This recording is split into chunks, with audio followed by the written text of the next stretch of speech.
yourself the following question. Does my message if I close my eyes, can I see it clearly? Is it a distinct image? Is it memorable? Is it concrete?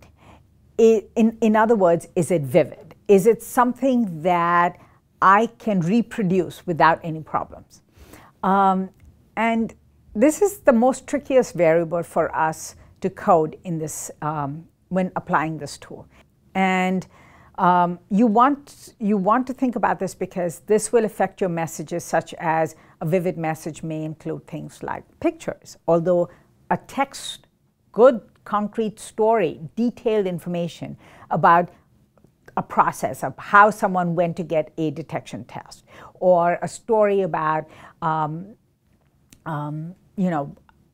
the conversation between a doctor and a patient may be as vivid as someone crossing a finishing line after, despite being a cancer survivor. So you could get vividness in picture as well as in text, although some people seem to think imageable just means picture. But if you write a really good story and you can close your eyes and just see the whole thing, the way it transpired, the way it unfolded, that would be a really vivid message.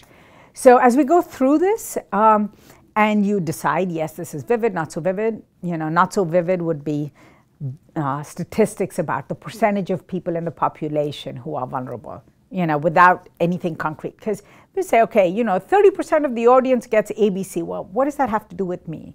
Non-vivid things are typically impersonal. You don't connect with them. That's why they're not easy to understand. They're not imageable. They're not specific or memorable. Whereas vivid things are definitely all of those things. They're things that you can empathize with, you can relate to. It's like that story. It's like you can just see yourself in that situation. They're very personal. They're touching. Why does it matter? Well, again, the model suggests that women versus men, and whites versus non-whites, or Caucasians versus non-Caucasians, react very differently to vivid versus non-vivid communications. So just to sum, if you have a white male audience, that's your target audience. Let's say you're designing something for prostate cancer. And in this particular case, you're focusing on a white audience. The algorithm gives you very, very different recommendations for your message formatting as compared to if you were designing something for a non-Caucasian female audience. Okay, so let's think about this. The white male audience would be most persuaded by a vivid message that focused on the self-referencing. You could have someone out there, right? A patient talking about, I had this surgery, I really didn't need this surgery, and now look at all these side effects, and I don't feel like myself anymore. Right? That would be a very compelling message.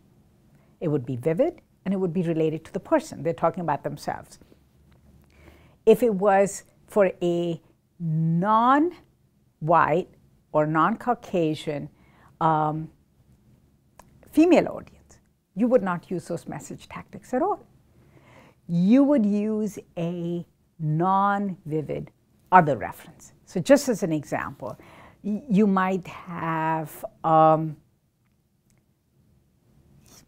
here's a loved one. Remember, don't get too emotional or too vivid, because just like emotions, what happens is women tend to get very easily distracted by those things, right? So if you showed them a picture of how their kids grandkids wanted to play with them and they couldn't play with them anymore, and if only they had done something about their arthritis earlier, or if only they had exercised and lifted weights when they were younger, or taken their calcium, things would be so much better. And you think, wow, that would be effective, right? It's vivid, it's playing with your kids, it's exciting, it's very easily imageable, they could easily see themselves in that situation, it's very personal. But what we find happening is that just seems to be so overwhelming that the rest of the message isn't persuasive, what the things we want them to now take care of or do.